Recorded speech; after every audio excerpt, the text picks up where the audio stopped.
Oh my God. Hello, everybody. Hello, hello, hello. Welcome, welcome to the Tempelhof Sessions. We have the honor today to have Manuel Podhostnik on the drums and as our guest today. So good to see you, man. Thanks for having me. I was, like, I was, I was, I was like in a dream. I was diving. Um, Before we dive in, I would just like to introduce my co-producer and guitar player, Daniel Shachar. Hey, Daniel. Amen. Amen. Amen. Amen. Um, I think we know each other for a year. No, maybe less than that. Maybe 8 months, something like that. And I remember that the first thing, like the first second you touched the drums, I could already notice that your balance between playing soft and playing like the dynamic range is incredible. But not only the dynamic range, but the way you use the dynamic range. It's like as if it's an instrument, another instrument. And we were talking before the episode started um, about how to open the episode, and I really had a desire to hear a drum solo, and we were talking about it, and I told you something that I would like to say again. That for me, the drums, especially with you behind it, is enough. Like that's all the music I need. And even now, listening to your solo, I could hear so many themes and so many music and even harmony. There, I don't know. There was an overtone that kept like a drone. Like so many things in the way you play feels complete.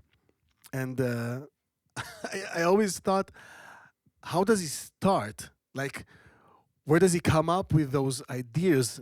And more than that, how can he not have like how can he still develop the idea and not regret? Because I hear no regret in your playing. I hear 100% truth, and I've been talking for so long now, and I just I want to hear you now. So yeah, I was saying a lot, but yeah, if we can talk about that, about dynamics and about not regretting on the drums, I guess. Um, that's an intro. um, I guess I'll focus because you brought up the dynamic thing. I guess that comes from listening to different music. You know, I was always the guy. Like even when I was younger, uh, I was the guy going to like a rock concert or a jazz concert. You know, and then the same evening going to a rave party. You know, like which was uncommon in the area where I come from. You know, I come from Slovenia. It's like 2 million inhabitants, little pearl in the middle of Europe. You know, and the scene was never like major, like here in Berlin. You know, or being brought up in New York, or you guys in Israel are known for having like. So I was always curious, you know, and it's also fits like my personality. Like it goes all the extremes. I'd like to incorporate that curiosity, that interest in from different genres. You know, like listening to hardcore electronic music. Sometimes I listen to classical stuff and get inspired by that. But it's basically regarding the solo. It's just like completely open. You know, maybe I have a motive in my head that I stick to, like a pattern, you know, and then you write it, and then you see where it brings you. You know, it's like because everything happens in the instrument. You know it by yourself. You know, you cannot be thinking. Oh, now I'm gonna do that. Oh, now I'm gonna do that. Or you know, it's like it just happens instantaneously and super fast, and you're just in the moment, and you just write it. You know, it's like a river. Sometimes goes more left, sometimes goes more quiet. You know, but yeah, uh, regarding the dynamics, I think it's you have to practice Mhm. all the ranges. You know, play everything. Like playing fast and slow is like a good challenge to start. You know, first of all, you have to practice super slow. You know, but But incorporating like the super quiet playing is a really really challenging thing, you know. Especially on the drums, where Yeah, people. yeah, yeah. You have to be really cautious, you know. It's like also depends on the gear and the room you're in. Like for instance, we have like the drums are super dead, muffled. Like they still have life in it, you know. Um, but it's not a resonating drum set, you know, and the sizes are small. So that's all the parameters that come into like decision making. So how you're gonna play, you know. I think at as a drummer, you always come. Okay, you have, for instance, your own cymbals, right? That's your identity card, right? Um, but usually, when you come into a venue, like you have drums, different heads. Like sometimes stuff falls apart. You know, the chair is like wacky, and you have to deal with it. So it's always like trial and error. And I think on drums, you always get inspired, especially like by the room by the instruments itself, and you have to adapt, and that's how I go. So it's like really spontaneous, and over the years you get adapted to all of these different situations, um, dealing with, you know, and that can be sometimes causing problems or uncomfortable like emotions, you know, What do you mean? like if the drums are like Mm.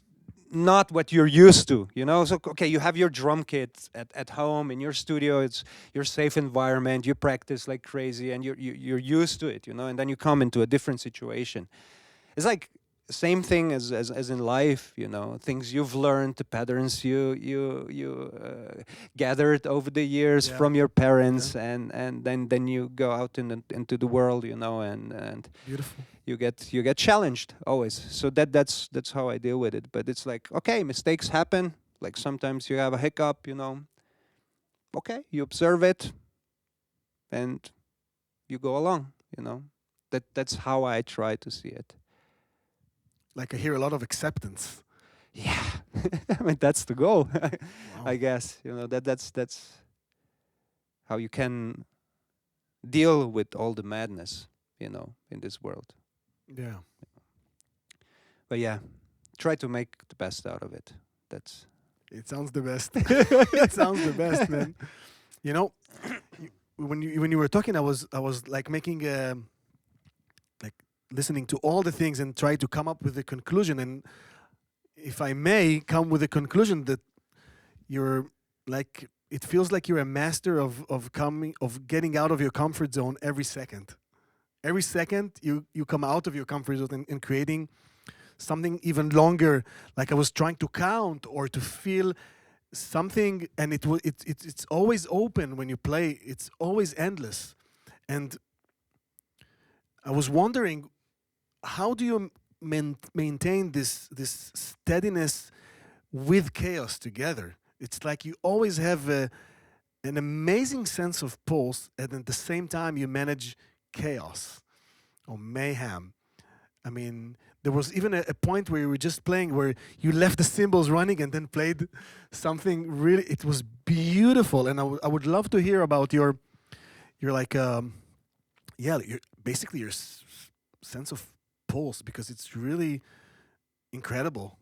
And how did you develop it? How did you came up with it? How did you work on it? What was the like what the process there?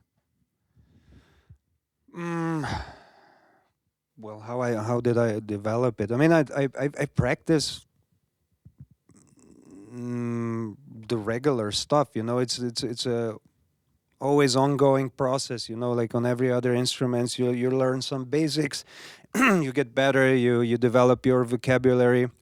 Then after a year, 2 or 5, you know, the cycle continues. You know, you go back, you polish the stuff, you try to always get better. I mean, it's like there's no difference. But um, if, if if I think about the solo that I did, thank you that you're liking it. I hope, I hope you. It's impossible not to.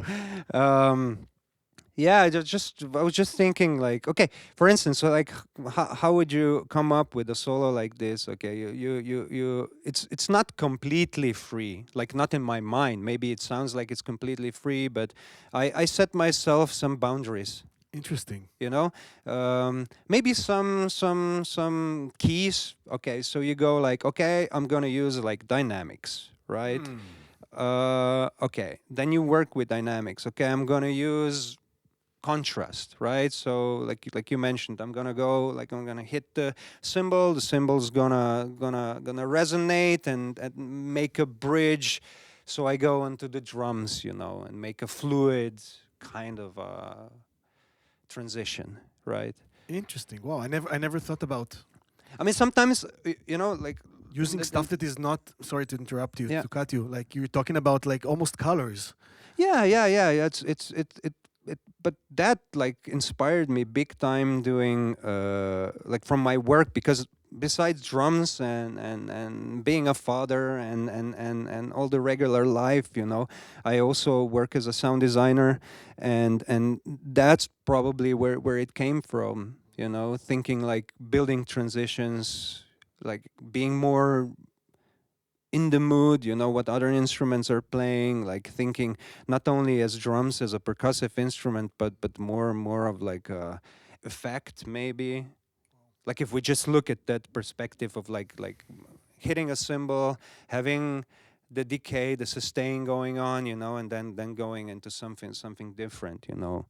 Um, yeah, sometimes you can bring out like curiosity and something in the audience, like just doing something radical, you know, playing super soft and fast, and then Wow. going into something super loud and slow. You know what I mean? Or vice versa. You know, just combining these parameters, and while you're practicing, you just set yourself some goals and say like, okay, I'm going to use this and this and this parameter, and I'm going to work with it and see what happens. You know, how aware am I? Like how well can I execute it? You know, how well did I stick to the rule? And in my opinion, whether there are rules, you know, you can break those rules, and there's the point where creativity can happen. In my opinion, like that's one thing, like setting really narrow goals and trying to follow them, you know, execute them. You narrow the space,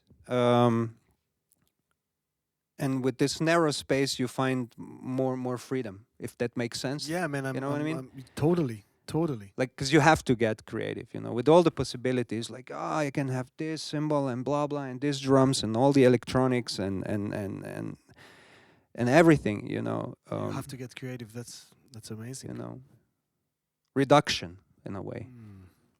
Mm. Yeah. Yeah, like creating a frame and being obligated to it and Yeah. respond to Yeah. the way. Wow, that's. I never thought about improvising like that. Interesting. I don't think like that, and it's really refreshing. I mean, interesting, and it clicks all kinds of things that I hear that I heard from you over the last few months. It's brilliant. It's actually Yeah. brilliant. Wow, Thank you. thank you for that. Thank you. Thank you. Um, yeah, let's play. Let's play Let's something play. together.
it's really weird to talk right after you play.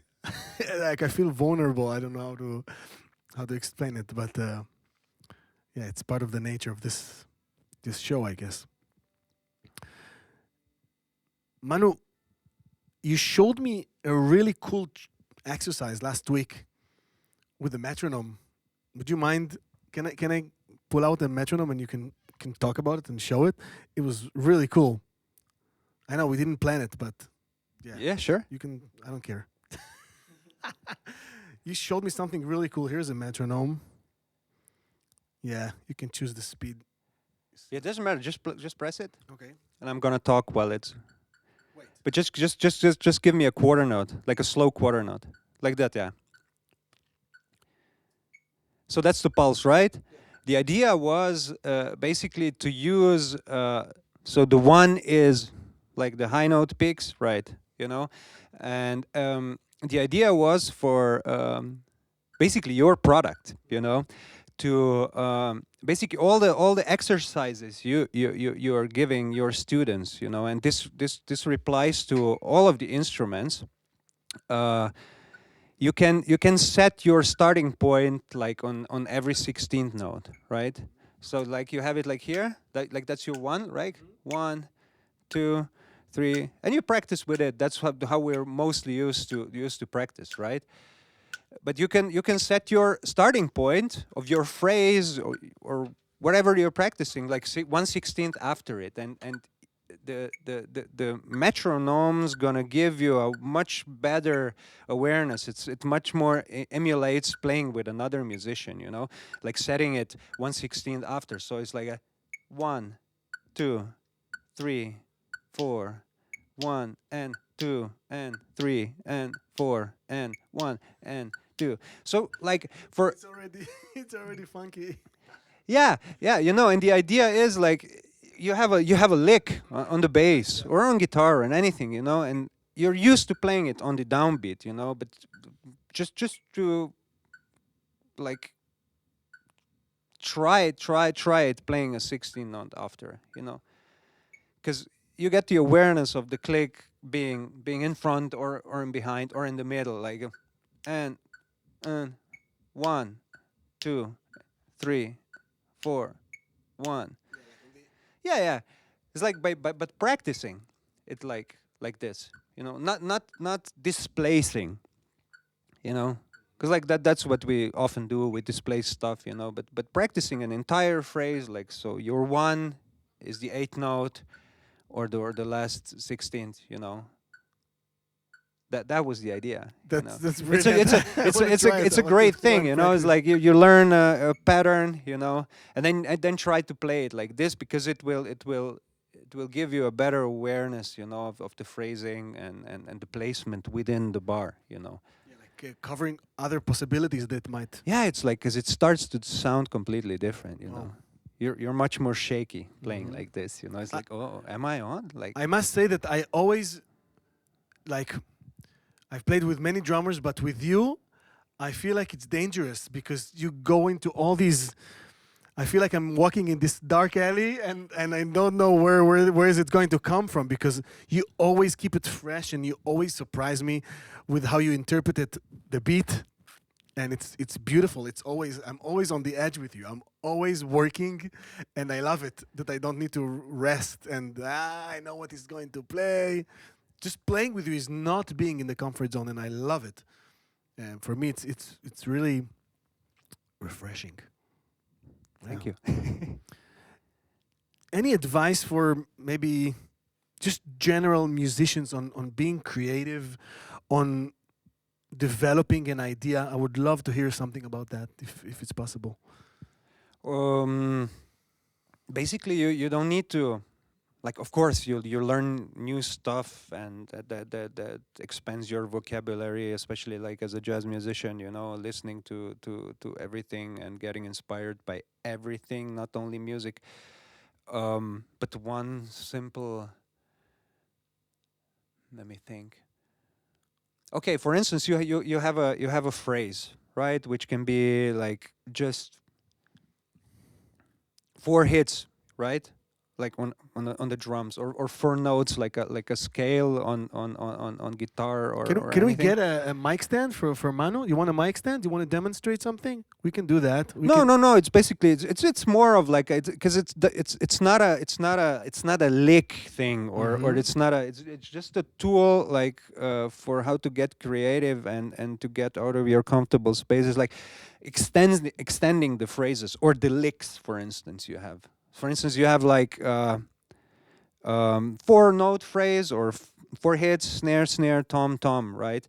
And then at the end, I would add something, like adding things to the Mhm. phrase. So you have like 4 hits for 16 notes, and you add right, left, left at the end, and then you loop it, and then you see how it goes over the bar line, and Mhm. that could be like, you could do with any lick, just extending it by 3/16 notes, Interesting. or shortening it by 1/16, or adding 5/16. An example, you have like a, right, or let's get like right, left, kick, kick, Mhm. right? So that goes like over a 4/4 pulse. It goes like 1, 2, 3, 4, right? And you extend it by a right, left, left. As an example, we said like we're going to extend it by 3/16 notes. So you go Mhm. like 1, 2, 3, 4, right? Yeah. 1, 2, 3, 4, 1, Wow. Got it. 2, 3, 4, 1, 2, and that's just a thing, It's like it's a simple idea. Mhm. Like usually you open, like if you're doing in a like a rock kind of a thing, right? Yeah. But you can also do it like with more and more complex rudiments and triplets, whatever. Okay, a triplet wouldn't dissolve that well, but because it's 3. Yeah. But with a triplet, you could do it with an extension of 5, triplets. Yeah, it's like simple ideas. Yeah. It's extending and taking out something and then seeing how you respond to it. Like you feel something and then you decide how to develop it. Something No, like. that was just an idea how to develop your vocabulary. It's like, and get out of the comfortable zone, right? We're Nice. we're shrinking it down. Nice.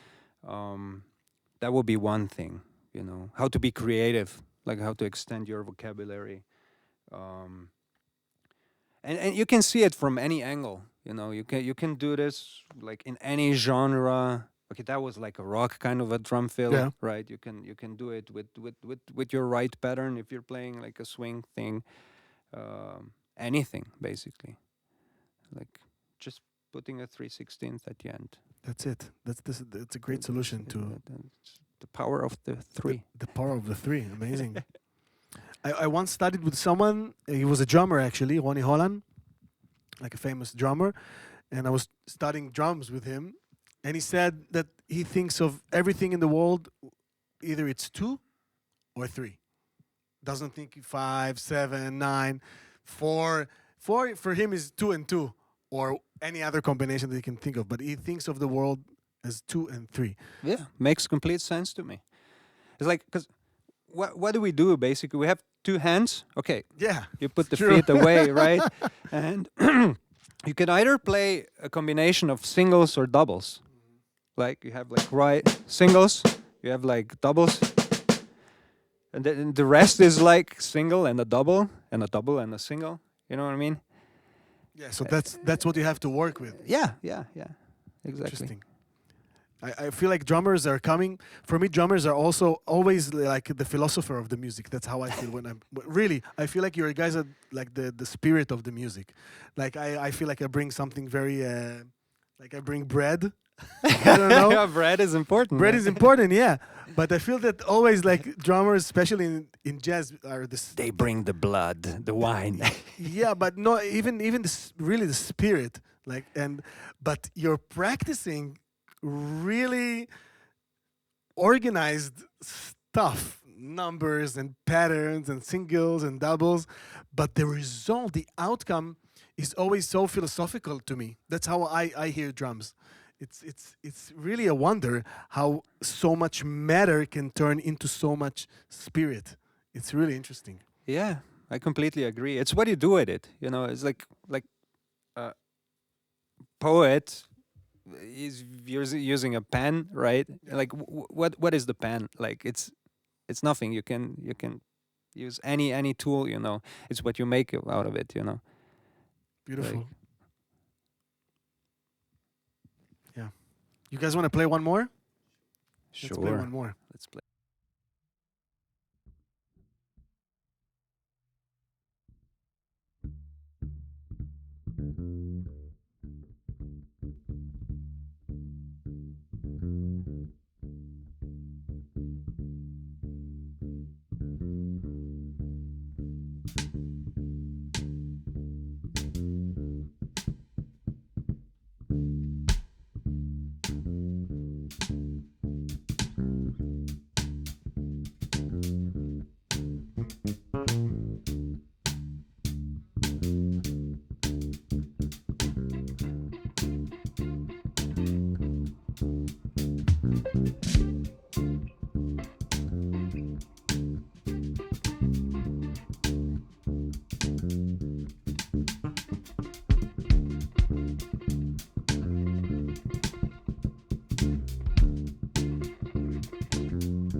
was amazing. That went places. Yes, that was amazing, definitely. Wow. I was actually. I think I'm playing better after hearing what you said about how you frame stuff, then use it and take inspiration from it. I think I play better now. That idea is incredible. Very smart. Thank you. You're a wise man. There's no doubt about it. Oh man, there's so much to learn. Endless. Endless. It's endless. Yeah. We have a special guest today on the trumpet, and while he's getting himself makeup and preparing himself, wearing a dress and everything, I don't know why I told the joke now, but it happened. I told that joke. It's fun. You can't take it back. Yeah.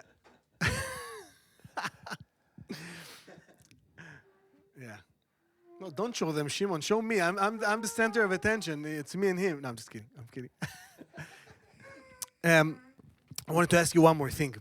I wanted to ask you about other musicians. What is that thing about other musicians that you would say, "Oh, I want to play with this guy or this guy"? I mean, where do you put the line between his personality and his musical personality? Because for me, that's always been a challenge. Like if I don't want to say like, but if someone, like I couldn't feel his energy right, or I didn't estimate him, like I didn't appreciate him as a person, it was really hard for me to connect to him as as a musician. And even if I heard stories about someone, like bad stories, and then I had to play with him, it will also affect me. Like I would, you know what I'm saying? What is important for you in other musicians that you collaborate with? Look, my dad once said, like I tried to translate this into English. Najprej moraš biti človek, pa muzičar. Wait. Which means translated, you first have to be a human and then a musician. Simple, obvious thing. That thought, that seed he gave me, like, is deeply rooted, and like. But regarding other musicians, it's like with every human being, with some you click, with some you don't. Like with some you can work it out if there's the will, and self-awareness. It's like being in a relationship, sort of, just without having the extra thing. Sorry, Maya. Sex jokes are like I respond like a child. I'm like yeah, but that's cool. That's why we connected so well, right? Because it's you have to be humble, be aware of your flaws and stuff, and then if you have like 2 or 3 people around you that are self-aware and are willing to work out things, we live sort of like in a society that is so 0-1 trimmed, like yes or no, good, bad, he's great, he's bad, that's the impression I get sometimes. Judging black and white. Yeah. The world is much more complex, and the relationships are really complex. And if you look at the music made like in 70s, 60s, even before, these bands that we all admire, they spent quite some time together. They went through a lot of stuff, And nowadays, like, everybody is like, how do you call it? You can swipe everybody. You can. I have the German name, zu ersetzen. I don't know. You can switch everybody, right? To ersetzen? Yeah. It sounds really like German mechanical, like you just switch the part of a car, But yeah, like that's the thing. Like I think it's much more things could be happening uh, if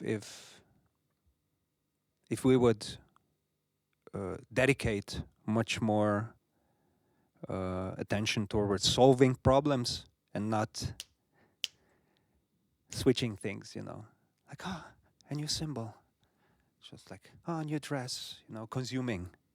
But that's just the surface. You know. But yeah, was that make Yeah, make man. sense? I'm totally digging it. Because Yeah. your questions are so Annoying. No, no, they're not annoying. They're like super deeply rooted in life, and like I wish I could help more. You know, bring that was more wisdom. no, that like was maybe beautiful. in 20 years, like when we're old and gray and super wise. Yeah, no, I totally got you there. I mean, it was, yeah, I was just thinking about it.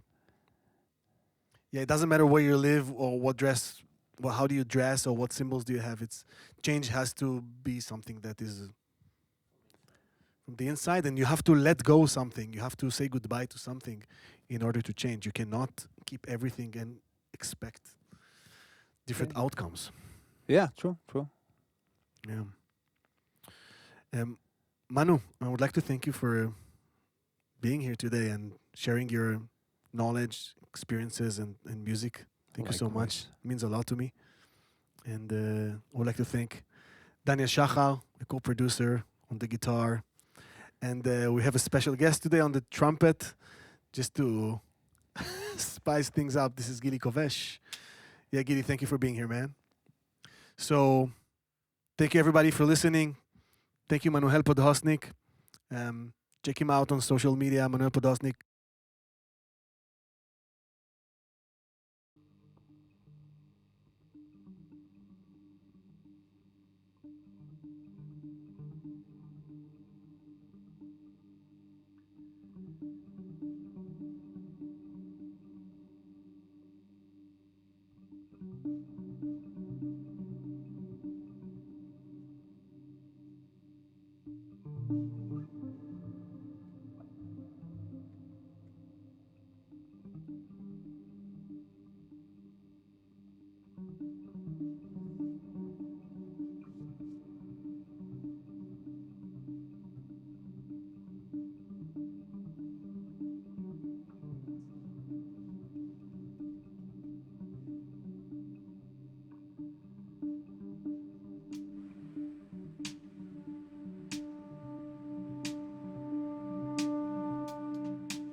you.